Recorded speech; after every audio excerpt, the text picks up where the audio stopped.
आता महत्त्वाचे अपडेट कोल्हापूरमधून। कोल्हापूरचे खासदार संजय मंडलिक हे बंड करण्याच्या तयारीत असल्याची चर्चा सध्या सुरू झाली आहे। तर कोल्हापूर लोकसभेच्या उमेदवारीसाठी महायुतीकडून समरजित घाटगेंच्या नावाची चर्चा सुरू आहे। त्यामुळे घाटगेंच्या एंट्रीमुळे मंडलिकांचा पत्ता कट होण्याची शक्यता आहे।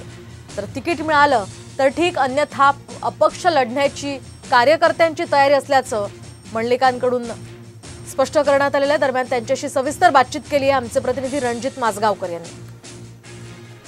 कोल्हापूरचे खासदार संजय मंडलिक आपल्यासोबत आहेत, आपण त्यांच्याशी बातचीत करणार आहोत। साहेब, आपण विद्यमान खासदार आहात, आता पुन्हा लोकसभेची निवडणूक लागलेली आहे, आपल्या तिकिटासंदर्भात काय सांगू शकाल? माझी उमेदवारी ही निश्चित आहे, हे मी स्वतः म्हणत नाही तर महाराष्ट्राचे मुख्यमंत्री आणि आमच्या पक्षाचे नेते आदरणीय एकनाथ शिंदे साहेबांनी आम्हाला आश्वस्त केलेलं आहे। मला जसं आश्वस्त केले तसे शिवसेनेला पाठिंबा देणाऱ्या 13च्या 13 खासदारांनी त्यांनी आश्वस्त केलेलं आहे। त्यामुळे आमच्यातली एकही जागा कमी होईल असं मला वाटत नाही। एक तर शिंदे गट मला नाकारणार नाही, युतीचा मी उमेदवारच असणार आहे। आणि जर तशा काही घटना घडल्या तर आजपर्यंत आम्ही कार्यकर्त्यांना विचारून आज सगळे राजकीय निर्णय घेतलेले आहेत। मंडलिक साहेबांचा विचार पुढे घेऊन जात असताना कार्यकर्ते म्हणतील त्याच पद्धतीचा निर्णय मी घेईन। म्हणजे तुम्ही तयार आहेत अपक्ष उभारायला असं तयार असे नाही।